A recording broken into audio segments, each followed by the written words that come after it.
I'm Neil Smatras, the president of UNLV, and it gives me incredible pleasure to show off the Science and Engineering building that we just dedicated on our campus. This building has a number of unique features which make it the heartbeat for research and innovation on our campus. It's a great building, but really it's what's inside the building and how it was designed. In the sense that it's a building completely dedicated to research, and it's bringing people from different academic units together into common spaces and getting them to share ideas and do interdisciplinary research, which is the new standard for large research universities in the country. So it's these teams of researchers from these multiple disciplines working together with their students that enable us to tackle and begin to approach these large, important problems facing society. One of the things that's most amazing about the Science and Engineering building is the incredible impact that it's going to be able to have on regional economic diversification.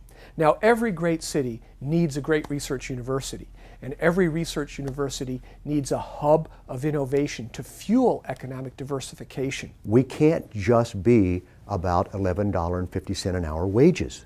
That can't be the whole system here for all of our lives. We need to bring those companies in that pay $80,000 a year or $100,000 a year, that are developing product, that are doing R&D, that are taking that product and creating a company out of it here in Las Vegas and making that company prosper. And how are they going to prosper? By hiring more quality people. The more they can collaborate with those students at UNLV, the more they're going to hire them directly out of that university system into the companies that we're bringing in. And it's just imperative. It's a difficult deal. It's not going to happen overnight, but we're starting to see a real breakthrough in that area. So anytime that you have something that is incredibly outstanding and is quality driven as that building and the students that are in it, that gives us bragging rights. We probably have a dozen themes within the building, but some major ones that span both sciences and engineering would be, we have an arid lands group, which are both plant biologists and people that work on water, hydrologists. We have an integrative physiology group that are mainly molecular biologists. We have a group of geologists that do both basic geology but also do earthquake science. We have a very large and very high impact renewable energy group. We have a group that spans both chemistry and engineering. And then we also have a very active transportation research group. And then we also have about a dozen core facilities. So the electron microscope and imaging laboratory is used by a number of groups on campus, including geoscience, chemistry, biology, and a number of the engineering departments. So the unique features of this lab is that we have 3 instruments that allow scientists to probe and interrogate the atomic level of minerals and metals and other compounds that are used in a variety of technogenic materials.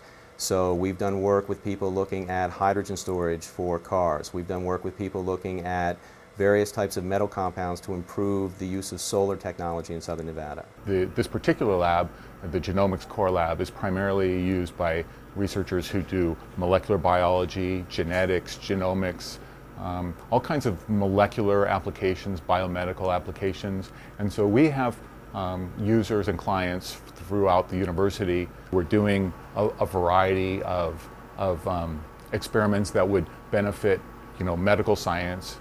This core facility is for nuclear magnetic resonance spectroscopy.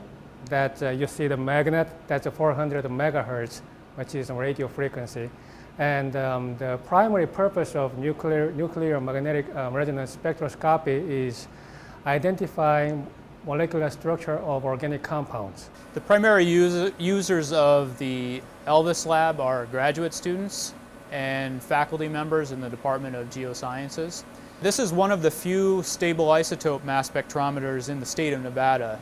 One of the primary topics that we work on is past climate changes, and that topic is important for Nevada because it helps put bounds on the natural climate variability in the state of Nevada, for example. And we need to know what those natural bounds of climate variability are in order to make projections of what future climate may be. The SEB clean room is programmed for the Nanotechnology Center. In this center, they actually build components, one atom at a time.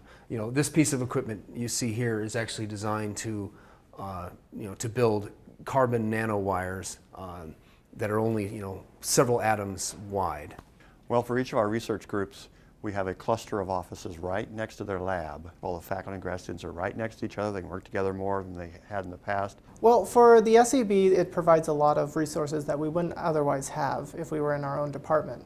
For example, we have a full-time staff who provides us assistance on different things as in shipments or packages or simple things like getting locked out of the lab. There's someone here all the time to help you out with those little problems. Actually, the people who are in this building, they love this building. They're already starting to interact with other people. The students, they really think that they're important because they're in a nice building which is $113 million.